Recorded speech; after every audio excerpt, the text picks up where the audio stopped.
Tuesday and time for Tech Tuesday, sponsored by Tory Nissan. Here once again is General Manager Bob Bailey. Bob, always good to see you. Wish we could do this in person, but you know, the coronavirus is keeping us at a distance. Last time we talked, we were talking about production, and production was curtailed at some plants and things have changed. What's the update? Well, you know what they've done, they've shut down both plants, but they've switched one of our major engine plants. They've switched those to making face shields for the state of Tennessee and the state of Mississippi, which I kind of thought that was it's an unsung message out there. Nobody knows anything about it. They did it on their own. They're producing almost 2,000 face shields a week between the two plants. So hopefully it'll make a difference for Mississippi and Tennessee. And so nobody asked them to do this? They just went ahead and decided to do it on their own? Yeah, it wasn't like they didn't get the big phone call or anything like that. They said, hey, we got an opportunity to make a difference. And our two states, you know, Mississippi and Tennessee are not the most profitable states in the union. Our two states need some help. So let's see what we can produce. And so they did. And I can't even imagine trying to go from producing cars to then producing these masks. How are they doing that? Well, you know, that was the one thing I didn't get an answer on out of the phone calls and everybody I was asking yesterday.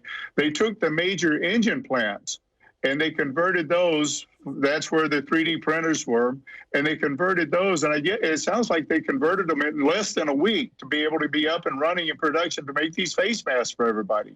That is pretty remarkable. And so what does this do then for, say, somebody who has a car that's ordered?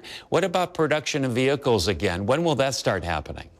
Well, they're talking about opening the plants. We've got another week that they've tentatively set to open the plants out. Then I think it'll probably take at least a week to get up and running. But, you know, we don't know. We don't know where this is going to take us. Hopefully that's true. But until the meantime, they've got something they're giving back to the community, like everybody else should be doing. I know that also, you know, people who need to get their car serviced, I know that you're helping in many, many ways in order to get people to get their service done and make it as easy as possible. Yeah, well, you know, one of the things that we're seeing, and even though we're practicing social distancing and we're being very militant about it, people want to get out of their house.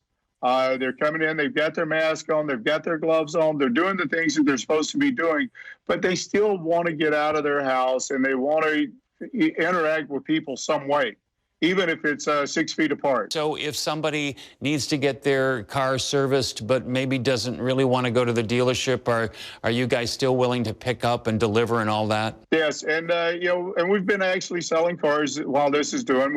Everything is done over the internet now. All the negotiation, we're videotaping the car, the walk around, the product presentation for everybody, and it seems to be working. So we're not turtling up. We're not sticking our head in the show. We're finding a way to keep people safe, keep people working, and move forward.